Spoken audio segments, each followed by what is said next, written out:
Hey team, welcome back to another episode of the Student Paramedic Podcast.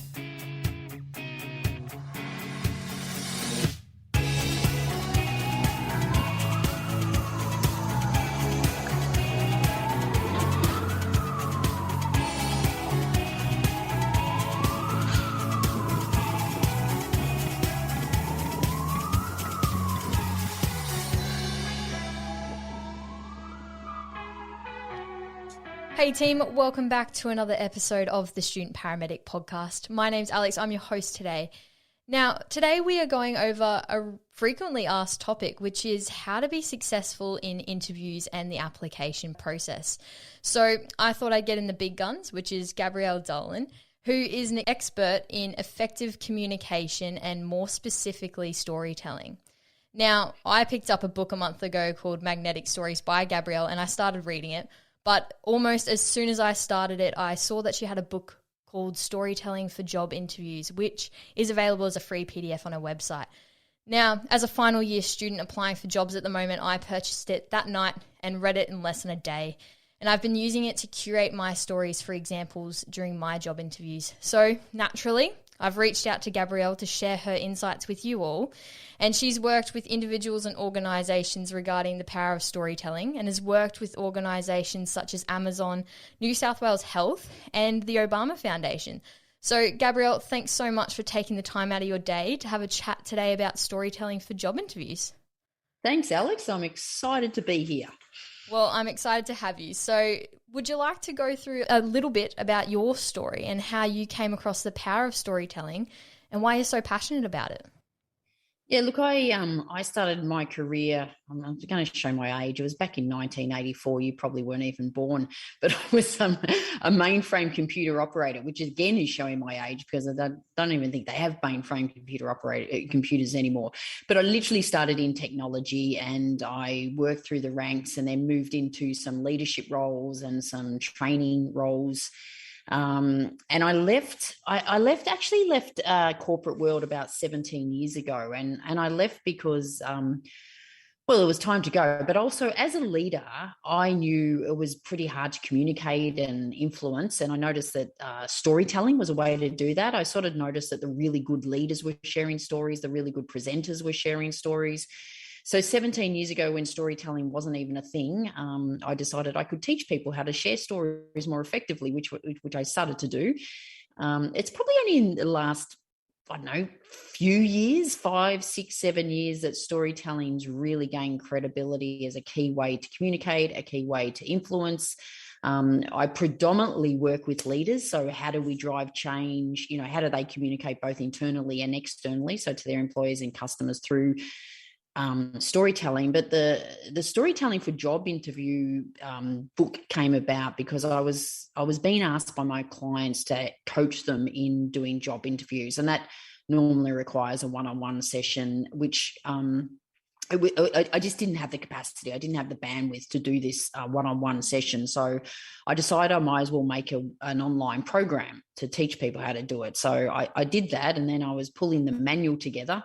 And I thought, well, if I'm pulling a manual together, I might as well pull a book together. So that's where the book came from. And then after a few years, I just decided to give away the book as a free PDF. So as you said before, so that's available on my website.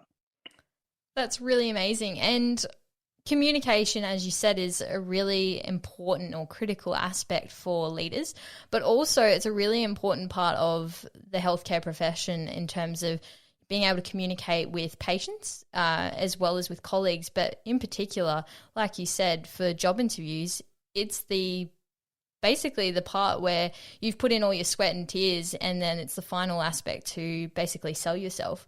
So what does it mean to be a good communicator?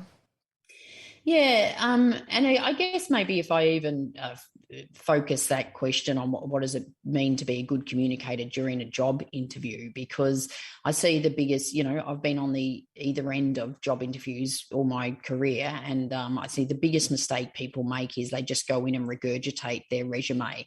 The fact that you've got to the interview process probably means that you've ticked all the boxes in your resume, you've got all the skills and experience or whatever. So what they're trying to identify during the job interview process is a good values match. Like, will you match either the company or the team? Will you be a good values match for the for them, for that almost like, will they want to work with you? Do they want to work with you? So part of the good process of being a good communicator through that is identifying the values that you want to communicate, and then the whole process is, what are some of the stories that you can share to communicate during the job interview process. And they don't have, one of the things that you would have got from the book, Alex, is they don't have to be all work related stories. Sometimes those personal stories can be the best way to communicate. It's because it's through the personal stories that we actually connect and engage with someone and get to know who they truly are and what they truly value. Definitely. And that's a really important point that you bring up. In the way that you set out the book, it's very hands-on in terms of, you say, you give, some action plans to undertake and go through some worksheets, and trying to align, as you said, those values or your capabilities to the specific stories that you are trying to dredge up there from your past. So those are really important, and wanted to get your take on basically that step-by-step process briefly, so that you're not taking away from your PDF that our listeners can go read, but just to give them a bit of a summary of how you approach that. Yeah, I think look at the values. First of all, the company might, you might be going for a job interview with a company or a department or somewhere, and you may know the values because they actually say these values are important to us. And whether that value be of, it could be like, say, some like teamwork or collaboration or innovation, or a risk taker, or whatever it is. So having an understanding of what the values are that the company is looking for, or the department, or the person who's interviewing is looking for, but also making sure they align to your values. So, for example, if you really like working for yourself and by yourself and only by yourself, and the company you're going for is really pushing a value around teamwork, then first of all, make that decision. Is it the right job for you? But assuming innovation is important to you, and the company's around innovation, or diversity is important to you, or integrity, or whatever it is, then be really clear on that is a value that you can bring. So let's just say something like collaboration, right? Because a lot of companies say that they want collaborative, people. Think about, then I would go, well, think of why is that important to you, and think of a time, both personally and professionally, where you've displayed collaboration. So, it could be playing a sport, it could be it could be part of an orchestra, it could just be, you and your mates went away camping and you'd never been camping before, but you all had to work together to make it work. So don't dismiss those little stories like that. That when you look at it, it is collaboration. We might not think it's collaboration, but it is collaboration. So I would say have a combination of both the personal stories and the work stories. And what I mean by work stories is that it's when you've demonstrated that in a work context. So it could be working on a project. And what I mean by the personal ones, it's just not work related. So have both. Go in prepared for having a whole heap of stories that you could use. You won't necessarily use them all, but the better prepared you are, the more you'll be able to think on your feet, the more you'll be able to answer those, tricky questions or those follow-up questions, and answer them, by providing these lots of examples that you can from your personal and work experience. That's great. I love the potential camping trip story there. So using those everyday stories is really important. I do like that, because we do tend to get drilled into us the fact that, as healthcare students, you've been on placements, utilize stories from placements, but that power behind those personal stories is really important. I really love that. What do you think's been one of the most, I guess it's a little bit off track, but what do you think's been one of the most outstanding or most memorable stories that you've heard just from an everyday personal story? Yeah, there is one of the stories in the book that I think is a great example and on topic of, I worked with a woman. And in fact, it was probably this woman I worked with was the catalyst for me even writing the book. She was applying for jobs, and quite senior jobs. that were pretty, in risk and about taking risk and, leading through risk. She had this problem that she had a few health issues previously. And so she was sort of said, she goes, there's a couple of things. I think people are trying to protect me, thinking, oh, she's had a bit of a health scare, we won't give her that job. So she had that to deal with. And she was actually quite little. And so when you sort of, it was like the whole package, you saw her and didn't quite associated her with, being a risk taker and being able to lead through risk, but she absolutely could. But so one of the stories, so I worked with her to go, okay, so well, tell me about times that you've led through risk. And she came up with heaps of work examples, previous examples. So she had them. And then we moved to some of the more personal stories.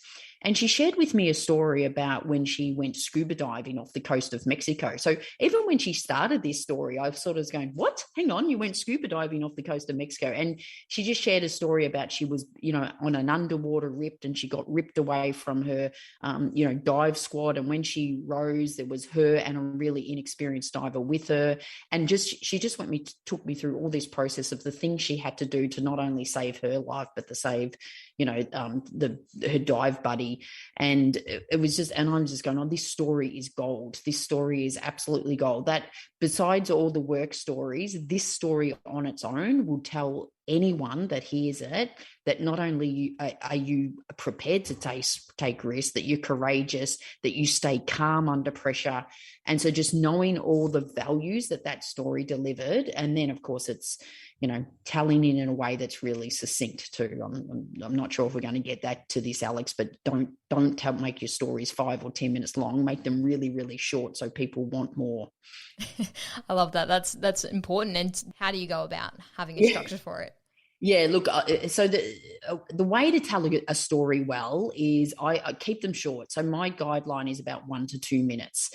The whole concept of an interview, especially in, this is regardless, but in an interview situation, you want to be keeping your answers pretty short. And so your story is pretty short, so no longer than 2 minutes. And if people are really interested, they will ask follow-up questions. So then provide that information. If they're not asking follow-up questions, it's not saying that they weren't interested. They probably just got enough information. So don't make the mistake that your story goes for 5 minutes, 1 to 2 minutes. I would also start with time and place is a good way to start a story. What time and place does, it's conversational. So for example, 10 years ago when I was scuba diving off the coast of Mexico is time and place, as opposed to let me tell you a story about when I took a risk. Like it's just, time and place is a much more conversational way to start a story and a lot more effective.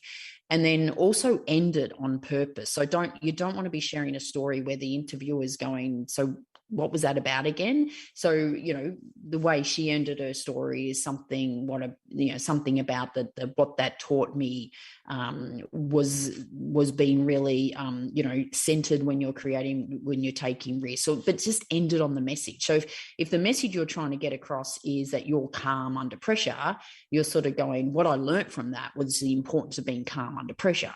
So it's almost when you do your pre-work, is like, these are the messages I want to get across. So that's how you're ending your story. The important, what I learned from that was the importance of collaboration, or the reason I'm sharing this with you, because it highlights how I can work under pressure and make decisions under pressure. So just end it on that point, but then just stop. Don't keep reiterating the message. End it on your point and then stop. That's really important. And most services, for example, the ambulance services, will require the STAR format, which I'm sure you know, yep, or similar. And how can we utilize the power of storytelling within that format to ensure that we still sound interesting whilst answering their question? Yeah, so I think I don't use the STAR format, but when you look at it, the elements are really, really similar. So you're talking about the S is specific in STAR, isn't it? So you're giving me. So again, what you're saying is, you're not being general, saying, oh, I'm really good at taking risks, I'm really good at looking under pressure. Well, give me a specific example, which is what a story, like, to me, without that, it's not a story. So, well, when I went scuba diving off the coast of Mexico, so we're starting with a specific example. You might have to remind me, T is the task, isn't it? Yeah, so yeah. It's sort of like, well, what was it? Now, again, sometimes the star thing's very much related to a work example. So you still go, well, there wasn't really a task, but there probably was. So what's the task? And then what was the action? So again, what was the action you took? And then was the result. Now, like, so you don't, when you tell the story, you don't, and you follow the star process, I wouldn't be too specific in saying, so this was the specific thing, this was the task, this was the action we took, and that was the result. You don't have to mention those, but your story will follow that format without you having to mention, action, this was the action and this was the result, but it can still absolutely follow the same process. And also too, the result could be what I learned from that, because don't underestimate when sharing a story about when things didn't go to plan and then you actually didn't get the result. And then, but what you want to end on is what I learned from that was the importance of always doing this, this, and this, because those stories can be really powerful as well. That's incredible. And it's really important, as you said, to have structure, and having any story will need a beginning, middle, and end, and sort of not going off topic from that. So we've gone through the power of actually storytelling and coming up with, your stories that are related to the job, whether that be personal or professional. Going from, that specific verbal communication, how important is that sort of non-verbal communication, even using silence and things like that in your job interview to just not over talk, as you said, or make it too long? Yeah, one of the things I talk about in a story, like let's just stick for a story, for example, is you do, and I do follow the beginning, middle, and end process, and it's literally much beginning, middle, and then I talk about a bridge, link, pause, which makes up the end. So the bridge could be something, I'm sharing this with you because it highlights my ability to take risks, and then the link is what I spoke about, ending it on the message. So this highlights the importance of making clear decisions under risk. And then the final bit is the pause. So my structure is beginning, middle, bridge, link, pause. And the pause is literally just stop talking and take a breath and actually breathe through your nose. It's physically impossible to talk and breathe through your nose at the same time, unless you can play the didgeridoo, apparently. But just pause and just...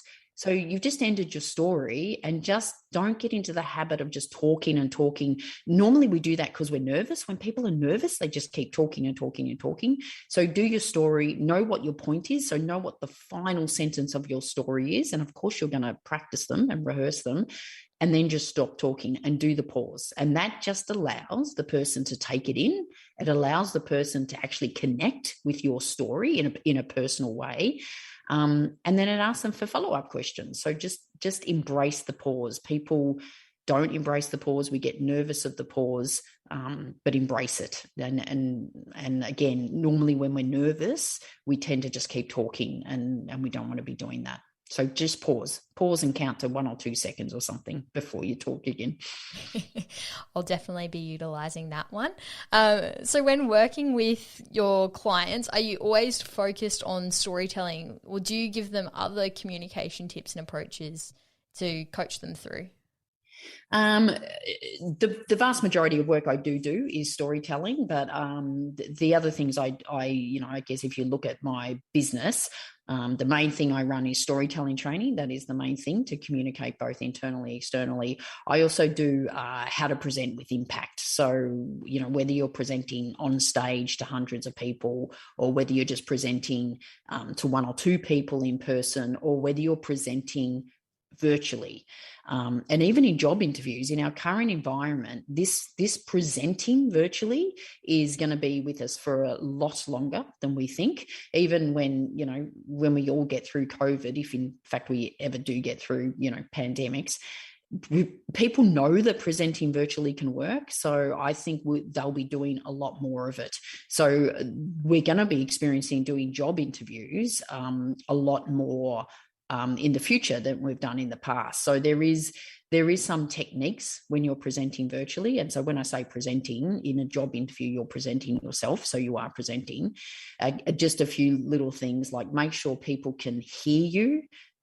So good microphone, make sure people can see you. So good light. So if you've got natural light, have it in front of you, not behind you. The worst thing you can do is have natural light behind you, because you just end up being a silhouette.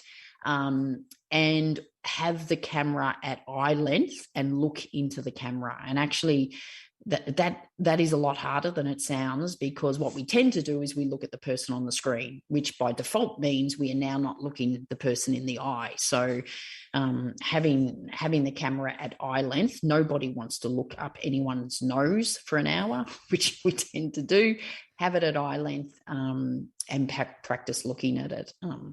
One of the things I actually also do when I'm like running training or doing keynote presentations, I don't know whether you do this in a job interview, but it might help, is actually stand up. So have the camera at eye length and stand, because when you're standing, you can bring a lot more energy to what you're doing. It's like I said, I don't know whether I do it in a job interview or not, because normally in a job interview you'd be sitting. So, but think of all those things. That's really funny, because at the moment, speaking to you, I have the natural light behind me and the camera not so quite eye level. So, but Alex, it doesn't matter. We are sitting down here. People are only going to be hearing the audio anyway. And in the end, I guess you're interviewing me, so I'm the presenter. So I'm not talking about this in a normal meeting situation, but when you are presenting with, either information or presenting yourself in a job interview, make it really easy for people to see you, make it really easy for people to hear you. And the eye level with the camera is you want to be looking people in the eye.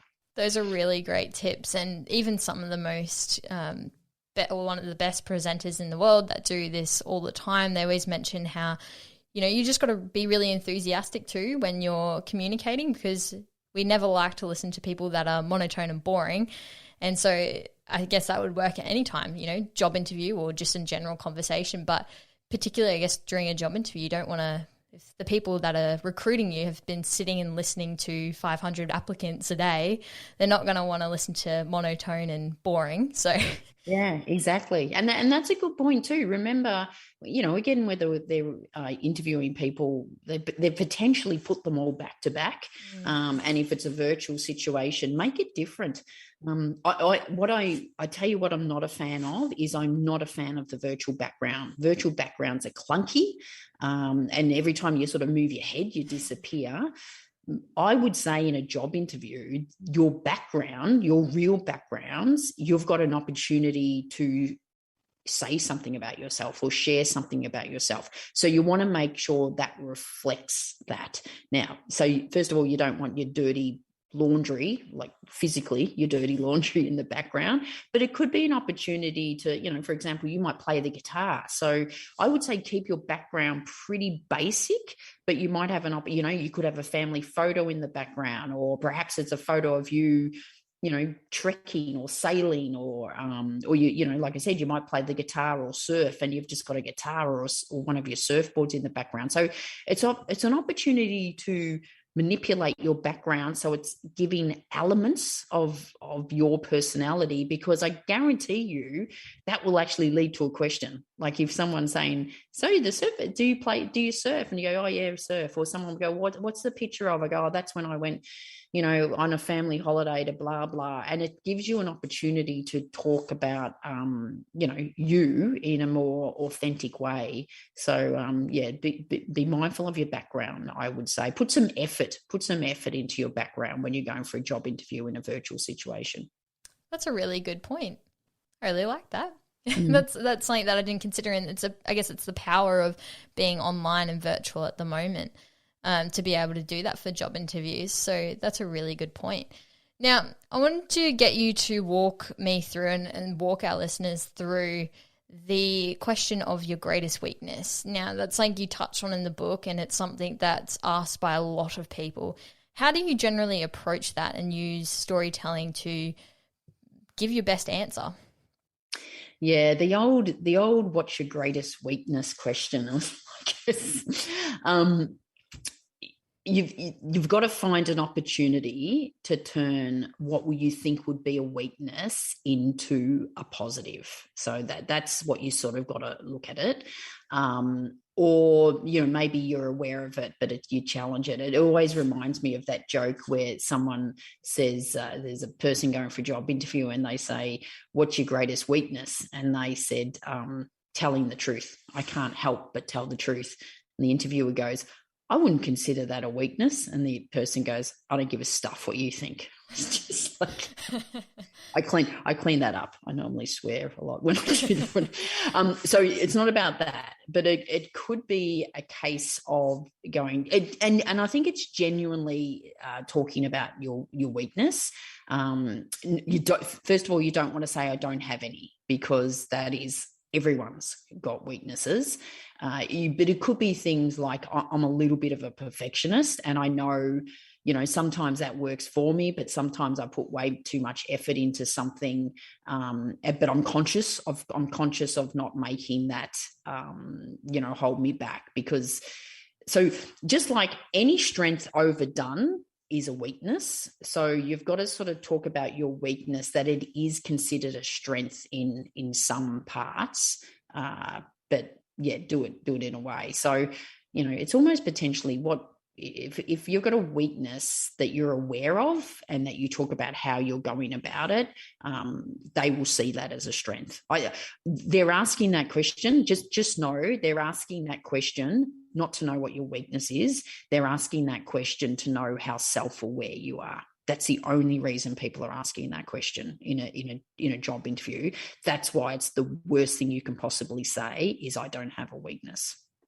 Definitely. And that's something that we've spoken to quite a few people about. And self-reflection is something that's brought up as one of the most crucial parts of being a healthcare professional. One, to be able to reflect and learn from mistakes, but then also to ensure that you are able to maintain your own well-being in the job as well. Because if you can't reflect, then, the trauma of the job and things like that can add up. So yeah, one of the best answers, I actually think I might have this in the book, is my niece. She was applying. She actually had a career change. So she was a qualified chef, and she was applying to be a prison warden. So she was moving to prison, and they asked, she was preparing for what's your greatest weakness. And what she talked about is that she would make decisions on impulse, and in her past that she would just, like, whether it be shopping or whether it be doing things, she would just make decisions on impulse. And she sort of turned it around, but I'm aware of it. I'm aware of the consequences of that now. So I do try to be a little bit more considered when I make decisions. But she said, but I also know that under pressure, when I have to make decisions really quickly on impulse, I do that. And so can you see how now, being a prison warden, that becomes a strength, that it's seen of a weakness. So she said it in a way that was really a strength for that role. That's a really good answer, actually. That's quite amazing. And yeah, you're right. One thing of strength too much can be a bad thing, and but it can be turned around as well. That's something that I was reading a book, and it said basically your entire interview you're trying to build yourself up, and then they ask that question, you sort of drop down, but it's about that ending, like you said, to turn it into a strength and build yourself back up so that they can see that. So I thought that's really important. Now, is there any final things that you'd like to share about how to best prepare themselves for their job interviews and utilize the power of storytelling? Yeah, so, well, a couple of things. I think be ready with all the messages you want to communicate. Now, again, the messages in a job interview are really the values that you bring. So what's important to you? What are the values? What are the skills you can do? And think about all the different types of stories you could use. You're never going to use them all. You should, if you use every single story you've prepared, I would say you haven't prepared enough stories. So just prepare them. And, even if you only use a few of them, they're the ones that will have the impact. So through the stories, we're trying to build a connection with the person interviewing us. And remember, the person interviewing us is just trying to figure out if you'll be a good fit. They're literally trying to figure out will I want to work with you, and will you fit in with the team? So that's what they're trying to do, or personal stories can do that. So over prepare, you can, and practice them. And I would almost run them past someone, like, just run them past, a friend or a colleague or a mentor or someone, or your partner, and make sure you're doing it. And then I think, regardless of stories at all, just be yourself. Like, seriously, just be yourself. It's as Oscar Wilde said, be yourself. Everyone else is taken. You don't want to be pretending to be someone else and get the job on you pretending to be someone else and then get it, because them pretending to be someone else is not sustainable and is exhausting. So you'd better to save everyone your time and their time to be yourself. And if in the end you and yourself and your genuine, authentic self is not a right fit for the culture, it's best to know that before you start, not 3 months in. So yeah, just be yourself and enjoy it. They want the interview to be fun. They've probably sat through about 20. So make it the most enjoyable interview they have. And I reckon if you do that, you've probably got the job. That's awesome. Well, thank you so much for sharing your insights. I've really enjoyed it today, and hopefully it'll help prepare everyone that's listening for their upcoming job interviews. So just quickly, where can our listeners find you? Probably best to go to my website, gabrielledolan.com.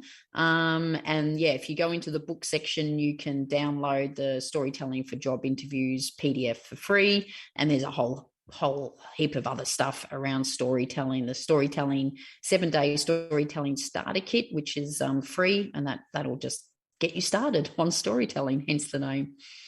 I love that. And that's perfect. We will pop all of those links down into the show notes so everyone can go and tap onto that and see what you're all about with storytelling. So I can't wait for them to find out about that and be successful in their job interviews. So thank you so much. Thanks for listening to this episode of the Student Paramedic Podcast. You can connect with us on Instagram, Facebook, Twitter, or you can email us at thestudentparamedicpodcast@gmail.com.